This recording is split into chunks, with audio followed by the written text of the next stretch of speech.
अथैकादशोऽध्यायः।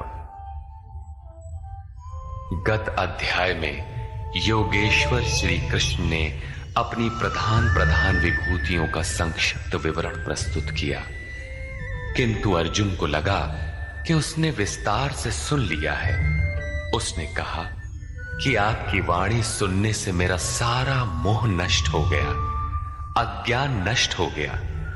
आपने जो कहा उसे प्रत्यक्ष देखना चाहता हूं। सुनने और देखने में पश्चिम और पूर्व का अंतर है। चलकर देखने पर वस्तु स्थिति कुछ और ही होती है। अर्जुन ने उस रूप को देखा, कांपने लगा, क्षमा याचना करने लगा। क्या ज्ञानी भयभीत होता है? उसे कोई जिज्ञासा रह जाती है? नहीं, बौद्धिक स्तर की जानकारी सदैव धूमिल रहती है। हां, वो यथार्थ जानकारी के लिए प्रेरणा अवश्य देती है।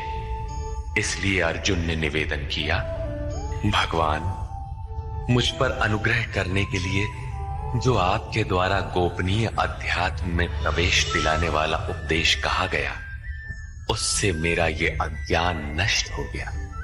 मैं ज्ञानी हो गया कि हे कमल नेत्र, मैंने भूतों की उत्पत्ति और प्रलय आपसे विस्तार पूर्वक सुना है तथा आपका अविनाशी प्रभाव भी सुना है। हे परमेश्वर, आप अपने को जैसा कहते हैं ये ठीक ऐसा ही है, इसमें कोई संदेह नहीं है, किंतु मैंने उसे केवल सुना है। अतः हे पुरुषोत्तम, उस ऐश्वर्य युक्त स्वरूप को मैं प्रत्यक्ष देखना चाहता हूं। हे प्रभु, मेरे द्वारा आपका वो रूप देखा जाना संभव है। यदि आप ऐसा मानते हो तो योगेश्वर, आप अपने अविनाशी स्वरूप का मुझे दर्शन कराइए। इस पर योगेश्वर ने कोई प्रतिवाद नहीं किया, क्योंकि पहले भी वे स्थान स्थान पर कह आए हैं कि तू मेरा अनन्य भक्त और प्रिय सखा है। अतः बड़ी प्रसन्नता के साथ उन्होंने अपना स्वरूप दर्शाया। पार्थ, मेरे सैकड़ों तथा हजारों नाना प्रकार के और नाना वर्ण तथा आकृति वाले दिव्य स्वरूप को देख। हे भारत, अदिति के 12 पुत्रों, 8 वसुओं, 11 रुद्रों, दोनों अश्विनी कुमारों और 49 मरुदगणों को देख, तथा अन्य बहुत से पहले तुम्हारे द्वारा कभी न देखे हुए आश्चर्यमय रूपों को देख। अर्जुन, अब मेरे इस शरीर में एक ही स्थान पर स्थित हुए चराचर सहित संपूर्ण जगत को देख, तथा और भी जो कुछ देखना चाहता है वो देख। इस प्रकार तीनों श्लोकों तक भगवान लगातार दिखाते चले गए, किंतु अर्जुन को कुछ दिखाई नहीं पड़ा। वो आंखें मलता रह गया। अतः ऐसा दिखाते हुए भगवान सहसा रुक जाते हैं और कहते हैं, अर्जुन, तू मुझे अपने नेत्रों द्वारा अर्थात बौद्धिक दृष्टि द्वारा देखने में समर्थ नहीं है। इसलिए मैं तुझे दिव्य अर्थात अलौकिक दृष्टि देता हूं, जिससे तू मेरे प्रभाव और योग शक्ति को देख। इधर योगेश्वर श्री कृष्ण के कृपा प्रसाद से अर्जुन को वही दृष्टि प्राप्त हुई, उसने देखा। और उधर योगेश्वर व्यास के कृपा प्रसाद से वही दृष्टि संजय को मिली थी। जो कुछ अर्जुन ने देखा, अक्षरशः वही संजय ने भी देखा और उसके प्रभाव से अपने को कल्याण का भागी बनाया। स्पष्ट है कि श्री कृष्ण एक योगी के समकक्ष हैं। संजय बोला, हे राजन, महायोगेश्वर हरि ने इस प्रकार कहकर उसके उपरांत पार्थ को अपना परम ऐश्वर्य युक्त दिव्य स्वरूप दिखाया, जो स्वयं योगी है और दूसरों को भी योग प्रदान करने की जिसमें क्षमता हो। जो योग का स्वामी हो उसे योगेश्वर कहते हैं। इसी प्रकार सर्वस्व का हरण करने वाला हरि है। यदि केवल दुखों का हरण किया और सुख छोड़ दिया तो दुख आएगा, अतः सब पापों के नाश के साथ सर्वस्व का हरण करके अपना स्वरूप देने में जो सक्षम है वो हरि है। उन्होंने पार्थ को अपना दिव्य स्वरूप दिखाया। सामने खड़े ही थे, अनेक मुख और नेत्रों से युक्त, अनेक अद्भुत दर्शनों वाले, अनेक दिव्य भूषणों से युक्त और अनेक दिव्य शस्त्रों को हाथ से उठाए तथा दिव्य माला और वस्त्रों को धारण किए हुए, दिव्य गंध का अनुलेपन किए हुए, सब प्रकार के आश्चर्यों से युक्त, सीमा रहित विराट स्वरूप परमदेव को दृष्टि मिलने पर अर्जुन ने देखा। संजय बोला, हे राजन, आकाश में एक साथ 1000 सूर्यों के उदय होने से जितना प्रकाश होता है, वो भी विश्व रूप उन महात्मा के प्रकाश के सदृश कदाचित ही हो। यहां श्री कृष्ण महात्मा ही है, योगेश्वर थे। पांडुपुत्र अर्जुन ने, पुण्य ही पांडु है, पांडु ही अनुराग को जन्म देता है। उस समय अनेक प्रकार से विभक्त हुए संपूर्ण जगत को उन परम देव के शरीर में एक जगह स्थित देखा। इसके पश्चात आश्चर्य से युक्त हर्षित रोमों वाला वो अर्जुन परमात्मा देव को शिर से प्रणाम कर हाथ जोड़कर बोला। यहां अर्जुन ने अंतःकरण से नमन किया और कहा, हे देव, आपके शरीर में मैं संपूर्ण देवों को तथा अनेक भूतों के समुदायों को, कमल के आसन पर बैठे हुए ब्रह्मा को, महादेव को, संपूर्ण ऋषियों को तथा दिव्य सर्पों को देखता हूं। ये प्रत्यक्ष दर्शन था, कोरी कल्पना नहीं। किंतु ऐसा तभी संभव है जब योगेश्वर पूर्णत्व प्राप्त महापुरुष हृदय से दृष्टि प्रदान करे। ये साधन गम्य है। विश्व के स्वामी, मैं आपको अनेक हाथ, पेट, मुख और नेत्रों से संयुक्त तथा सब ओर से अनंत रूपों वाला देखता हूं।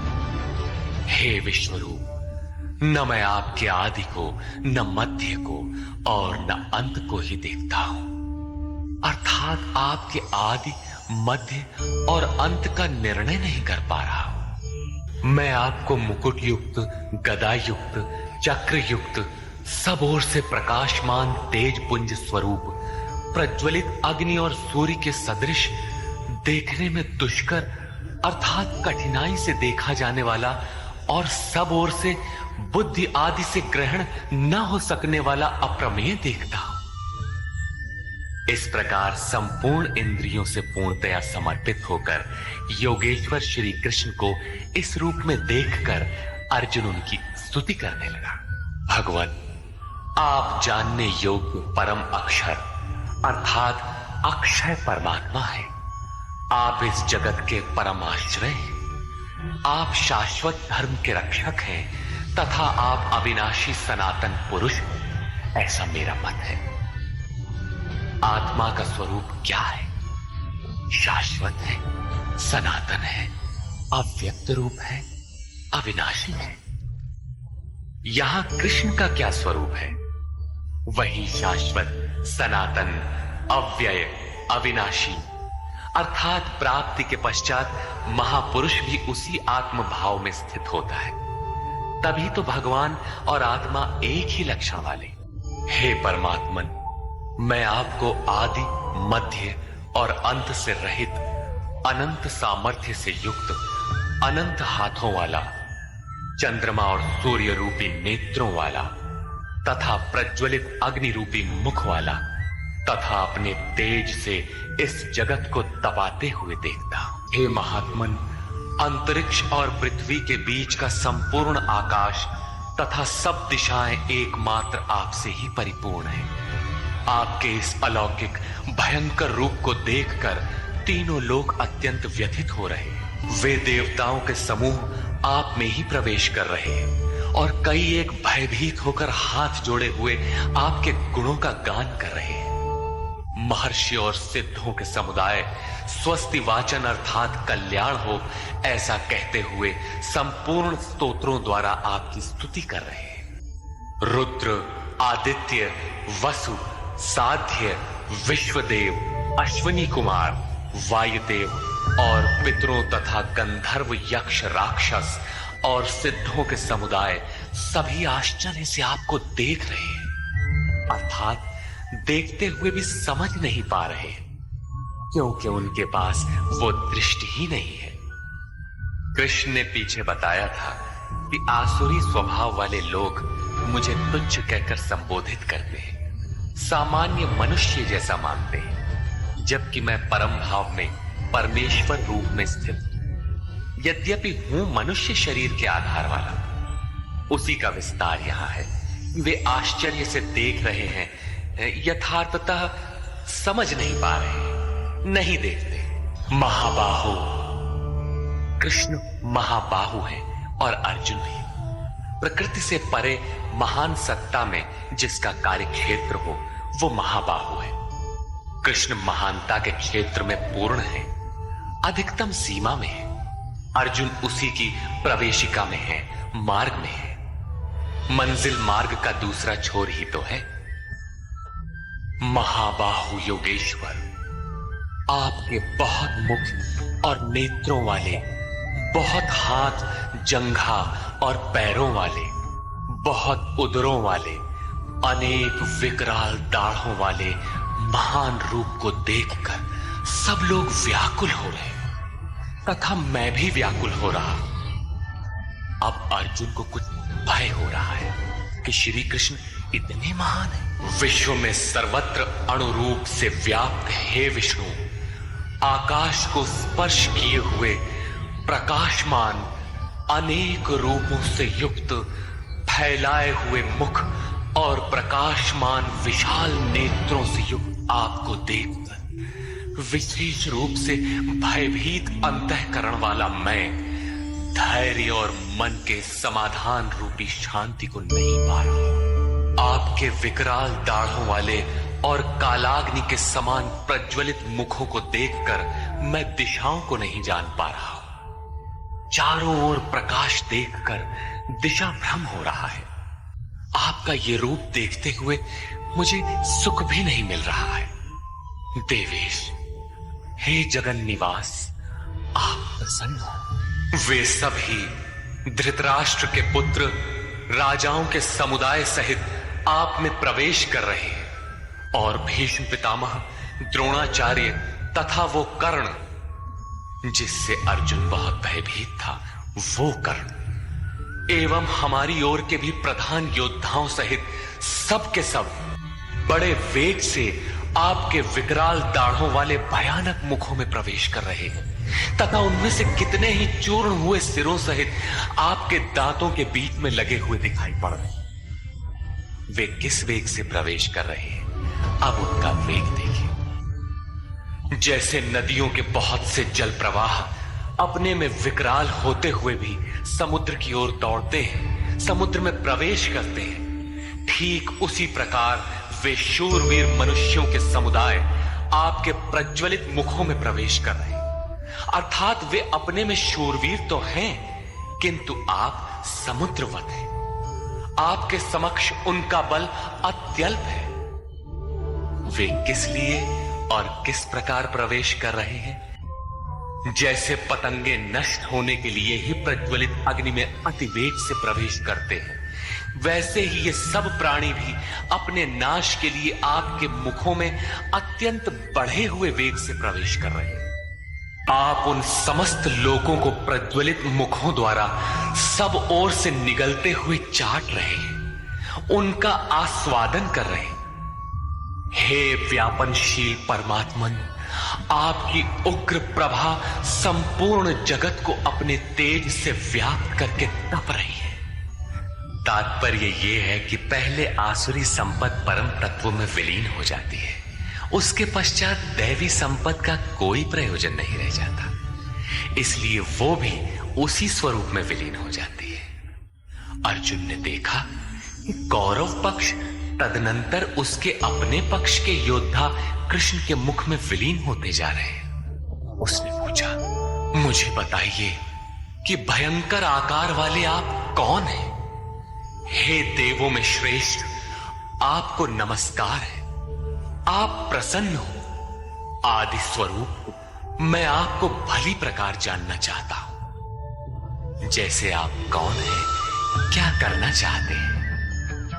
क्योंकि आपकी प्रवृत्ति अर्थात चेष्टाओं को नहीं समझ पा रहा हूं। इस पर योगेश्वर श्री कृष्ण बोले, अर्जुन, मैं लोगों का नाश करने वाला बढ़ा हुआ काल हूं और इस समय इन लोगों को नष्ट करने के लिए प्रवृत्त हुआ हूं। प्रतिपक्षियों की सेना में स्थित जितने योद्धा हैं, वे सब तेरे बिना भी नहीं रहेंगे। वे जीवित नहीं बचेंगे, इसीलिए प्रवृत्त हुआ। इसलिए अर्जुन, तू युद्ध के लिए खड़ा हो, यश प्राप्त कर, शत्रुओं को जीत, समृद्धि संपन्न राज्य को भोग। ये सब शूरवीर मेरे द्वारा पहले से ही मारे हुए हैं। सव्यसाचिन, तू केवल निमित्त मात्र बन। प्रायः सर्वत्र कृष्ण ने कहा है कि वो परमात्मा न कुछ स्वयं करता है, न कराता है, न संयोग ही जोड़ता है। मोहावृत्ति बुद्धि के कारण ही लोग कहते हैं कि परमात्मा कराता है, किंतु यहां वे स्वयं ताल ठोक कर खड़े हो जाते हैं कि अर्जुन, करता धरता तो मैं, मेरे द्वारा ये लोग पहले से ही मारे हुए, तो खड़ा भर हो, यश ले ले। ऐसा इसलिए है कि सो केवल भगतन हित लागी। अर्जुन उसी अवस्था को प्राप्त कर चुका था कि भगवान स्वयं ताल ठोक कर खड़े हो गए। अनुराग ही अर्जुन है। अनुरागी के लिए भगवान सदैव खड़े हैं। उन्हीं के कर्ता है, रथी बन जाते हैं। यहां गीता में तीसरी बार साम्राज्य का प्रकरण आया है। पहले अर्जुन लड़ना नहीं चाहता था। उसने कहा कि पृथ्वी के धन धान्य संपन्न अकंटक साम्राज्य तथा देवताओं के स्वामीपन अथवा त्रैलोक्य के राज्य में भी मैं उस उपाय को नहीं देखता जो इंद्रियों को सुखाने वाले मेरे शोक को दूर कर सके। जब तड़पन बनी ही रहेगी तो हमें नहीं चाहिए। योगेश्वर ने कहा, इस युद्ध में हारोगे तो देवत्व और जीतने पर महामहिम की स्थिति मिलेगी। और यहां 11वें अध्याय में कहते हैं कि ये शत्रु मेरे द्वारा मारे गए, तू निमित्त मात्र भर बन जा, यश को प्राप्त कर और समृद्ध राज्य को भोग। फिर वही बात, जिस बात से अर्जुन चौंकता है, जिसमें वो शोक मिटता हुआ नहीं देखता, क्या श्री कृष्ण फिर भी वही राज्य देंगे? नहीं, वस्तुतः विकारों के अंत के साथ परमात्म स्वरूप की स्थिति ही वास्तविक समृद्धि है, जो स्थिर संपत्ति है, जिसका कभी विनाश नहीं होता। राजयोग का परिणाम है। द्रोण, भीष्म, जयद्रथ और कर्ण तथा अन्यान्य बहुत से मेरे द्वारा मारे हुए शूरवीर योद्धाओं को तू मार, भय मत कर। संग्राम के वैरियों को तू निश्चित जीतेगा, इसलिए युद्ध कर। यहां भी योगेश्वर ने कहा कि मेरे द्वारा मारे हुए इन मरे हुओं को तू मार। स्पष्ट किया कि मैं करता हूं, जबकि 5वें अध्याय के 13, 14 एवं 15 श्लोक में उन्होंने कहा था भगवान अकर्ता है।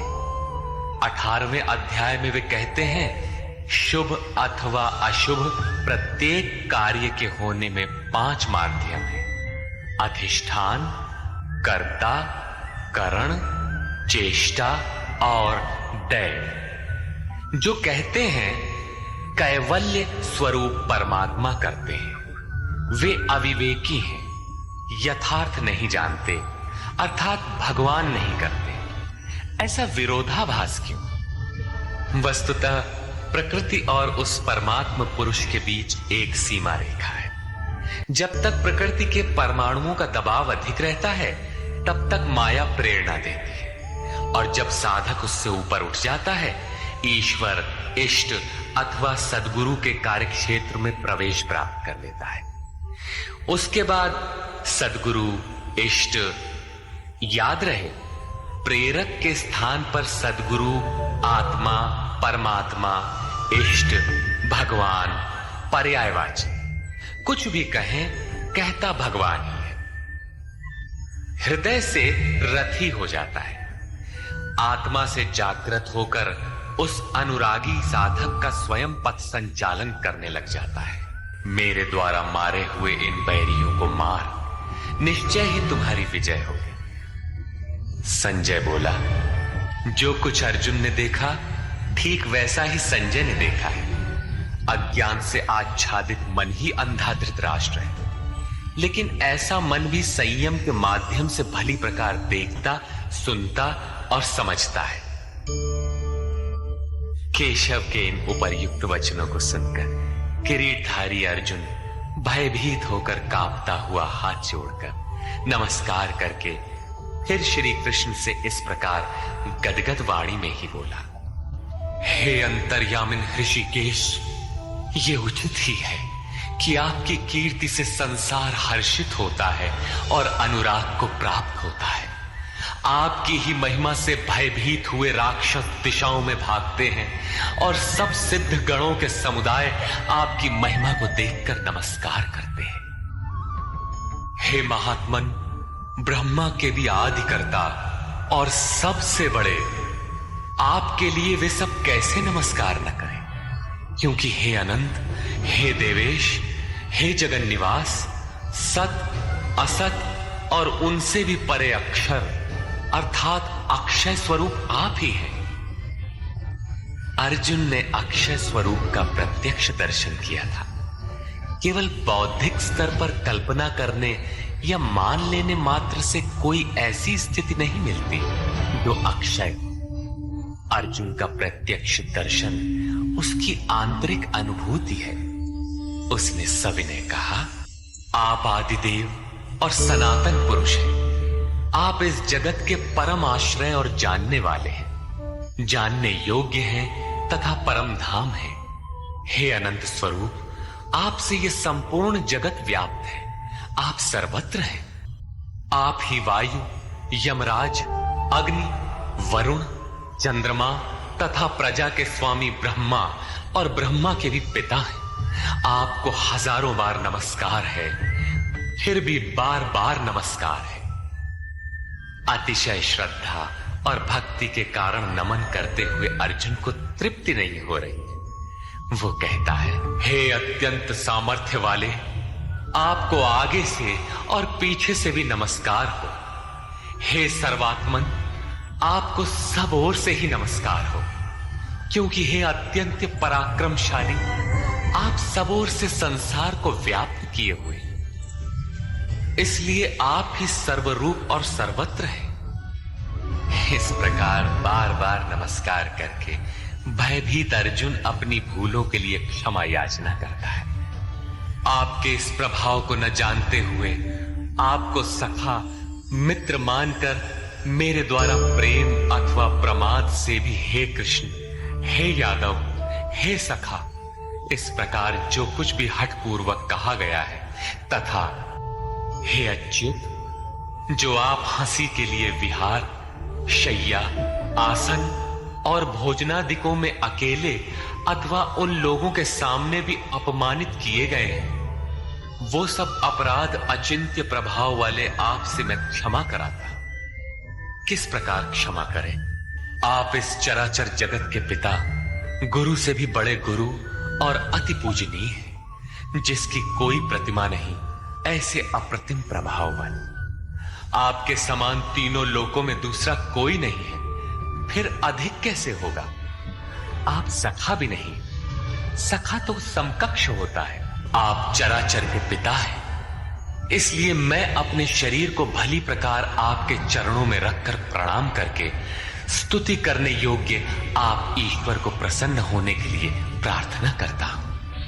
हे देव, पिता जैसे पुत्र के, सखा जैसे सखा के और पति जैसे प्रिय स्त्री के अपराधों को क्षमा करता है, वैसे ही आप भी मेरे अपराधों को सहन करने योग्य हैं। अपराध क्या था? हमने कभी हे यादव, हे सखा, हे कृष्ण कहा था? समाज के बीच अथवा एकांत में कहा था? भोजन के समय अथवा सोने के समय कहा था? क्या कृष्ण कहना अपराध था? काले थे ही, गोरे कैसे कहे जाते? यादव कहना भी अपराध नहीं था, क्योंकि यदुकुल में तो जन्म ही हुआ। सखा कहना भी अपराध नहीं था, क्योंकि स्वयं कृष्ण भी अपने को अर्जुन का सखा मानते थे। जब कृष्ण कहना अपराध ही है, एक बार कृष्ण कहने के लिए अर्जुन अनंत बार गिड़गिड़ा कर क्षमा याचना कर रहा है, तो जब किसका करे, नाम कौन सा ले? वस्तुतः चिंतन का जैसा विधान स्वयं योगेश्वर श्री कृष्ण ने बताया है, वैसा ही आप करें। उन्होंने पीछे बताया, ओमित्येकाक्षरम ब्रह्म व्याहरन मामनुस्मरन। अर्जुन ओम,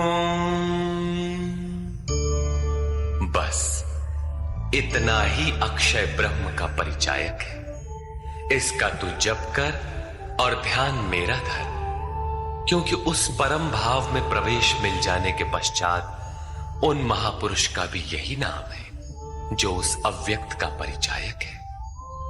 प्रभाव देखने पर अर्जुन ने पाया कि ये न तो काले हैं, न गोरे, न सखा है, न यादव। ये तो अक्षय ब्रह्म की स्थिति वाले महात्मा है। संपूर्ण गीता में योगेश्वर श्री कृष्ण ने 5 बार ओम के उच्चारण पर बल दिया। अब यदि आपको जप करना है तो कृष्ण कृष्ण न कहकर ओम का ही जप करें। प्रायः भाविक लोग कोई ना कोई रास्ता निकाल लेते। कोई ओम जपने के अधिकार और अनाधिकार की चर्चा से भयभीत है, तो कोई महात्माओं की दुहाई देता है, अथवा कोई कृष्ण ही नहीं, उनसे पहले राधा और गोपियों का नाम भी उनकी शीघ्र प्रसन्नता के लोक में छपता है। पुरुष श्रद्धामय, इसलिए उनका ऐसा जपना मात्र भावुकता है। यदि आप सचमुच भाविक हैं तो उनके आदेश का पालन करें। वे अव्यक्त में स्थित होते हुए भी आज आपके सामने नहीं हैं, लेकिन उनकी वाणी आपके समक्ष है। उनकी आज्ञा का पालन करें, अन्यथा आप ही बताइए कि गीता में आपका क्या स्थान है। हां, इतना अवश्य है कि अध्येष्यते च यइमं श्रद्धावानं सूयश्च शृणुयादपि यो नरः। जो अध्ययन करता है, सुनता है, वो ज्ञान तथा यज्ञ को जान लेता है, शुभ लोकों को पा जाता है। अतः अध्ययन अवश्य करें। प्राण अपान के चिंतन में कृष्ण नाम का क्रम पकड़ में नहीं आता। बहुत से लोग कोरी भावुकतावश केवल राधे राधे कहने लगे। आजकल अधिकारियों से काम न होने पर उनके सगे संबंधियों से, प्रेमी या पत्नी से सोर्स लगाकर काम चला लेने की परंपरा है। लोग सोचते हैं कदाचित भगवान के घर में भी ऐसा चलता होगा, अतः उन्होंने कृष्ण कहना बंद करके राधे राधे कहना आरंभ कर दिया। वे कहते हैं राधे राधे श्याम मिला दे। जो राधा एक बार बिछुड़ी तो स्वयं श्याम से नहीं मिल पाई, वो आपको कैसे मिला दे? अतः अन्य किसी का कहना न मानकर श्री कृष्ण के आदेश को आप अक्षरशः माने, ओम का जप करें। हां, यहां तक उचित है कि राधा हमारा आदर्श है, उतनी ही लगन से हमें भी लगना चाहिए। यदि पाना है तो राधा की तरह विरही बनना है। आगे भी अर्जुन ने कृष्ण कहा। कृष्ण उनका प्रचलित नाम था। ऐसे कई नाम थे जैसे गोपाल, किंतु बहुत से साधक गुरु गुरु या गुरु का प्रचलित नाम भावुकतावश जपना चाहते हैं, किंतु प्राप्ति के पश्चात प्रत्येक महापुरुष का वही नाम है जिस अव्यक्त में वो स्थित है। बहुत से शिष्य प्रश्न करते हैं, गुरुदेव जब ध्यान आपका करते हैं तो पुराना नाम ओम इत्यादि क्यों जपें? गुरु गुरु अथवा कृष्ण कृष्ण क्यों न कहें? किंतु यहां योगेश्वर ने स्पष्ट किया कि अव्यक्त स्वरूप में विलय के साथ महापुरुष का भी वही नाम है जिसमें वो स्थित है। कृष्ण संबोधन था, जपने का नाम नहीं। योगेश्वर श्री कृष्ण से अर्जुन ने अपने अपराधों के लिए क्षमा याचना की, उन्हें स्वाभाविक रूप में आने की प्रार्थना की। कृष्ण मान गए, सहज हो गए, अर्थात उसे क्षमा भी कर दिया। उसने निवेदन किया, अभी तक अर्जुन के समक्ष योगेश्वर विश्व रूप में, अतः वो कहता है कि मैं पहले न देखे हुए आपके इस आश्चर्यमय रूप को देखकर हर्षित हो रहा तथा मेरा मन भय से अति व्याकुल भी हो रहा है। पहले तो सखा समझता था, धनुर्विद्या में कदाचित अपने को कुछ आगे ही पाता था, किंतु अब प्रभाव देखकर भय हो रहा है। पिछले अध्याय में प्रभाव सुनकर वो अपने को ज्ञानी मानता था। ज्ञानी को कहीं भय नहीं होता है। वस्तुतः प्रत्यक्ष दर्शन का प्रभाव ही विलक्षण होता है। सब कुछ सुन लेने और मान लेने के बाद भी सब कुछ चलकर जानना शेष ही रहता है। वो कहता है, पहले न देखे हुए आपके इस रूप को देखकर मैं हर्षित हो रहा हूं। मेरा मन भय से व्याकुल भी हो रहा है। अतः हे देव, आप प्रसन्न हो। हे देवेश, हे जगन्निवास, आप अपने उस रूप को ही मुझे दिखाइए। कौन सा रूप? मैं आपको वैसे ही, अर्थात पहले की ही तरह सिर पर मुकुट धारण किए हुए, हाथ में गदा और चक्र लिए हुए देखना चाहता। इसलिए हे विश्वरूप, हे सहस्त्रबाहु, आप अपने उसी चतुर्भुज स्वरूप में होइए। कौन सा रूप देखना चाहा? चतुर्भुज रूप। अब देखना है कि चतुर्भुज रूप है क्या।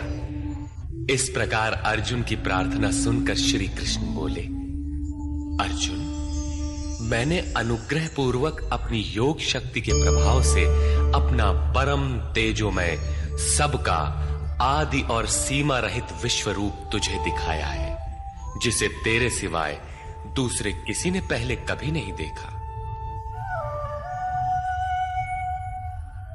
अर्जुन, इस मनुष्य लोक में इस प्रकार विश्व रूप वाला मैं न वेद से, न यज्ञ से, न अध्ययन से, न क्रिया से, न उग्र तप से और न तेरे सिवाय किसी अन्य से देखा जाने को संभव हूं। अर्थात तेरे सिवाय ये रूप अन्य कोई देख नहीं सकता। तब तो गीता आपके लिए बेकार है। भगवत दर्शन की भी योग्यताएं अर्जुन तक सीमित रह गई, जबकि पीछे बताए आए हैं कि अर्जुन, राग, भय और क्रोध से रहित अनन्य मन से मेरी शरण हुए बहुत से लोग ज्ञान रूपी तप से पवित्र होकर साक्षात मेरे स्वरूप को प्राप्त हो चुके हैं। यहां कहते हैं, तेरे सिवाय न कोई देख सका है और न भविष्य में कोई देख सकेगा। अतः अर्जुन कौन है? क्या कोई पिंडधारी है? कोई शरीरधारी है? नहीं, वस्तुतः अनुराग ही अर्जुन है। अनुराग विहीन पुरुष न कभी देख सका है और न भविष्य में कभी देख सकेगा। सब ओर से चित्त समेटकर एकमात्र इष्ट के अनुरूप राग ही अनुराग है। अनुरागी के लिए ही प्राप्ति का विधान है। इस प्रकार के मेरे इस विकराल रूप को देखकर तुझे व्याकुलता न हो और मूढ़ भाव भी न हो कि घबराकर अलग हो जा। अब तू भय रहित और प्रीति युक्त मन से उसी मेरे इस रूप को, अर्थात चतुर्भुज रूप को फिर देख। संजय बोला, सर्वत्र वास करने वाले देव, उन वासुदेव ने अर्जुन से इस प्रकार कहकर फिर वैसे ही अपने रूप को दिखाया। फिर महात्मा कृष्ण ने सौम्य वपुः अर्थात प्रसन्न होकर भयभीत अर्जुन को धैर्य दिया। अर्जुन बोला, जनार्दन, आपके इस अत्यंत शांत मनुष्य रूप को देखकर अब मैं प्रसन्न चित्त हुआ और अपने स्वभाव को प्राप्त हो गया। अर्जुन ने कहा था कि भगवान, अब आप मुझे उसी चतुर्भुज स्वरूप का दर्शन कराइए। योगेश्वर ने कराया भी, किंतु अर्जुन ने जब देखा तो क्या पाया? मानुषम रूपम, मनुष्य के रूप को देखा। वस्तुतः प्राप्ति के पश्चात महापुरुष ही चतुर्भुज और अनंत भुज कहलाते हैं। दो भुजा वाला महापुरुष तो अनुरागी के समक्ष बैठा ही है, किंतु अन्यत्र कहीं से कोई स्मरण करता है तो वही महापुरुष उस स्मरणकर्ता से जागृत होकर उसका भी मार्गदर्शन करता है। भुजा कार्य का प्रतीक है। वे भीतर भी कार्य करते हैं, बाहर भी। यही चतुर्भुज स्वरूप है। उनके हाथों में शंख, चक्र, गदा और पद्म क्रमशः वास्तविक लक्ष्य घोष, साधन चक्र का प्रवर्तन, इंद्रियों का दमन और निर्मल निर्लेप कार्य क्षमता का प्रतीक मात्र है। यही कारण है कि चतुर्भुज रूप में उन्हें देखने पर भी अर्जुन ने उन्हें मनुष्य रूप में ही पाया। चतुर्भुज महापुरुषों के शरीर और स्वरूप से कार्य करने की विधि विशेष का नाम है, न कि चार हाथ वाले कोई कृष्ण थे। श्री कृष्ण ने कहा, अर्जुन, मेरा ये रूप देखने को अति दुर्लभ है, जैसा कि तूने देखा है, क्योंकि देवता भी सदा इस रूप के दर्शन की इच्छा रखते हैं। श्री कृष्ण कहते हैं कि जिनके हृदय में दैवी संपद जागृत है, वे देवता भी सदा इस रूप के दर्शन की आकांक्षा रखते हैं। तो क्या यज्ञ, दान अथवा वेदाध्ययन से आप देखे जा सकते हैं?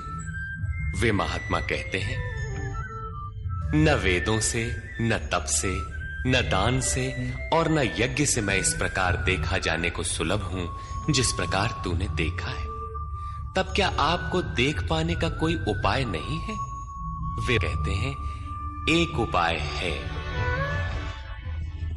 हे श्रेष्ठ तप वाले अर्जुन, अनन्य भक्ति द्वारा अर्थात सिवाय मेरे अन्य किसी देवता का स्मरण न करते हुए अनन्य श्रद्धा से तो मैं इस प्रकार प्रत्यक्ष देखने के लिए, तत्व से साक्षात जानने के लिए तथा प्रवेश करने के लिए भी सुलभ हूं। अर्थात उसकी प्राप्ति का एकमात्र सुगम माध्यम अनन्य भक्ति है।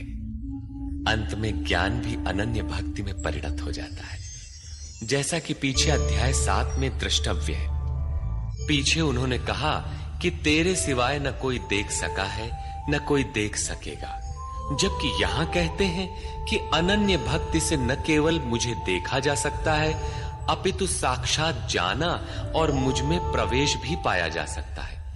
अर्थात अर्जुन अनन्य भक्त का नाम है, एक अवस्था का नाम है। अनुराग ही अर्जुन है।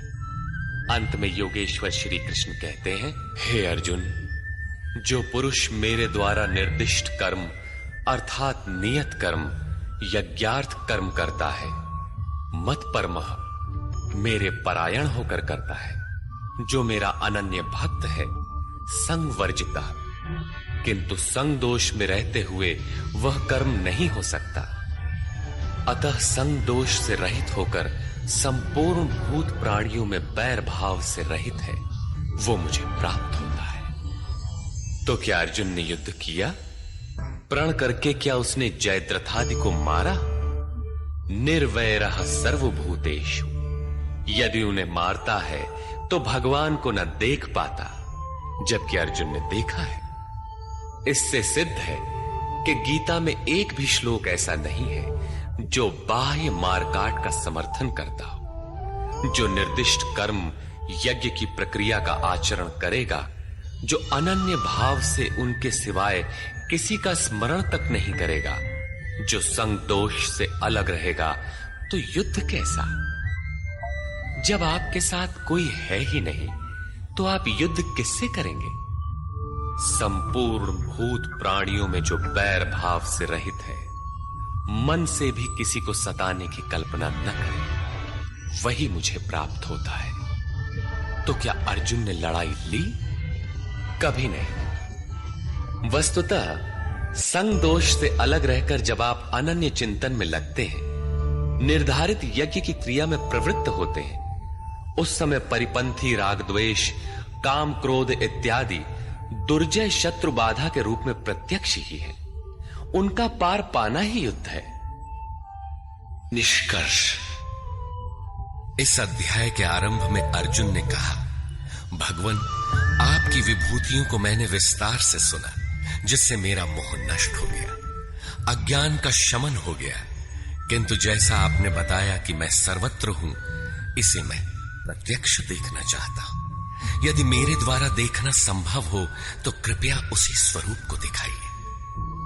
अर्जुन प्रिय सखा था, अनन्य सेवक था। अतएव योगेश्वर श्री कृष्ण ने कोई प्रतिवाद न कर तुरंत दिखाना आरंभ किया कि अब मेरे ही अंदर खड़े सप्तर्षि और उनसे भी पूर्व होने वाले ऋषियों को देख, ब्रह्मा और विष्णु को देख, सर्वत्र फैले मेरे तेज को देख, मेरे ही शरीर में एक स्थान पर खड़े तो चराचर जगत को देख। किंतु अर्जुन आंखें मलता ही रह गया। इसी प्रकार योगेश्वर श्री कृष्ण 3 श्लोकों तक अनवरत दिखाते गए, किंतु अर्जुन को कुछ भी दिखाई नहीं पड़ा। सभी विभूतियां योगेश्वर में उस समय थीं, किंतु अर्जुन को वे सामान्य मनुष्य जैसे ही दिखाई पड़ रहे थे। तब इस प्रकार दिखाते दिखाते योगेश्वर श्री कृष्ण सहसा रुक जाते हैं और कहते हैं, अर्जुन, इन आंखों से तू मुझे नहीं देख सकता, अपनी बुद्धि से तू मुझे परख नहीं सकता। लो, अब मैं तुझे वह दृष्टि देता हूं जिससे तू मुझे देख सकेगा। भगवान तो सामने खड़े ही थे। अर्जुन ने देखा, वास्तव में देखा। देखने के पश्चात क्षुद्र त्रुटियों के लिए क्षमा याचना करने लगा, जो वास्तव में त्रुटियां नहीं थीं। उदाहरण के लिए, भगवान, कभी मैंने आपको कृष्ण, यादव और कभी सखा कह दिया था, इसके लिए आप मुझे क्षमा करें। श्री कृष्ण ने क्षमा भी किया, क्योंकि अर्जुन की प्रार्थना स्वीकार कर वे सौम्य स्वरूप में आ गए, धीरज बताया। वस्तुतः कृष्ण कहना अपराध नहीं था। वे सांवले थे ही, गोरे कैसे कहलाते? यदुवंश में जन्म हुआ ही था। श्री कृष्ण स्वयं भी अपने को सखा मानते ही थे। वास्तव में प्रत्येक साधक महापुरुष को पहले ऐसा ही समझते हैं। कुछ उन्हें रूप और आकार से संबोधित करते हैं, कुछ उनकी वृत्ति से उन्हें पुकारते हैं और कुछ उन्हें अपने ही समकक्ष मानते हैं। उनके यथार्थ स्वरूप को नहीं समझते। उनके अचिंत्य स्वरूप को अर्जुन ने समझा तो पाया कि ये न तो काले हैं और न गोरे, न किसी कुल के हैं और न किसी के साथी ही हैं। इनके समान कोई है ही नहीं, तो सखा कैसा, बराबर कैसा? यह तो अचिंत्य स्वरूप है। जिसे यह स्वयं दिखा दे वही इन्हें देख पाता है। अतः अर्जुन ने अपनी प्रारंभिक भूलों के लिए क्षमा याचना की। प्रश्न उठता है कि जब कृष्ण कहना अपराध है तो उनका नाम जपा कैसे जाए? तो जिसे योगेश्वर श्री कृष्ण ने जपने के लिए स्वयं बल दिया, जपने की जो विधि बताई, उसी विधि से आप चिंतन स्मरण करें। वह है ओमित्येकाक्षरम ब्रह्म व्याहरन् मामनुस्मरन्। ओम अक्षय ब्रह्म का पर्याय है। ओ अहम स ओम। जो व्याप्त है वह सत्ता मुझ में छिपी है। यही है ओम का आशय। आप इसका जप करें और ध्यान मेरा करें। रूप अपना, नाम ओम का बताया। अर्जुन ने प्रार्थना की कि चतुर्भुज रूप में दर्शन दीजिए। श्री कृष्ण ने उसी सौम्य स्वरूप को धारण किया। अर्जुन ने कहा, भगवान, आपके इस सौम्य मानव स्वरूप को देखकर अब मैं प्रकृतिस्थ हुआ। मांगा था चतुर्भुज रूप, दिखाया मानुषम रूपम। वास्तव में शाश्वत में प्रवेश वाला योगी शरीर से यहां बैठा है, बाहर दो हाथों से कार्य करता है और साथ ही अंतरात्मा से जागृत होकर जहां से भी जो भाविक स्मरण करते हैं, एक साथ सर्वत्र उनके हृदय से जागृत होकर प्रेरक के रूप में कार्य करता है। हाथ उसके कार्य का प्रतीक है, यही चतुर्भुज है। श्री कृष्ण ने कहा, अर्जुन, तेरे सिवाय मेरे इस रूप को न कोई देख सका और भविष्य में न कोई देख सकेगा। तब गीता तो हमारे लिए व्यर्थ है, किंतु नहीं। योगेश्वर कहते हैं, एक उपाय है, जो मेरा अनन्य भक्त है, मेरे सिवाय जो दूसरे किसी का स्मरण न करके निरंतर मेरा ही चिंतन करने वाला है, उसकी अनन्य भक्ति के द्वारा मैं प्रत्यक्ष देखने को, अर्थात जैसा तूने देखा है, तत्व से जानने को और प्रवेश करने को भी सुलभ हूं। अर्थात अर्जुन अनन्य भक्त था। भक्ति का परमार्जित रूप है अनुराग। इष्ट के अनुरूप लगाओ, मिले ही न रघुपति बिनु अनुरागा।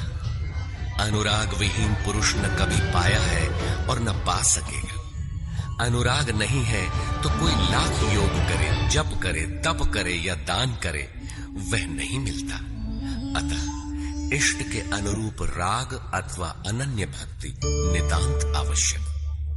अंत में श्री कृष्ण ने कहा, अर्जुन, मेरे द्वारा निर्दिष्ट कर्म को कर, मेरा अनन्य भक्त होकर कर, मेरी शरण होकर कर, किंतु संग दोष से अलग रहकर। संग दोष में यह कर्म हो ही नहीं सकता। अतः संग दोष इस कर्म के संपादित होने में बाधक है। जो बैर भाव से रहित है वही मुझे प्राप्त करता है। जब संग दोष नहीं है, जहां हमें छोड़कर दूसरा कोई है ही नहीं, बैर का मानसिक संकल्प भी नहीं है, तो युद्ध कैसा? बाहर दुनिया में लड़ाई झगड़े होते रहते हैं, किंतु विजय जीतने वालों को भी नहीं मिलती। दुर्जय संसार रूपी शत्रु को असंगता रूपी शस्त्र से काटकर परम में प्रवेश पा जाना ही वास्तविक विजय है, जिसके पीछे हार नहीं। इस अध्याय में पहले तो योगेश्वर श्री कृष्ण ने अर्जुन को दृष्टि प्रदान की, फिर अपने विश्व रूप का दर्शन कराया। ओम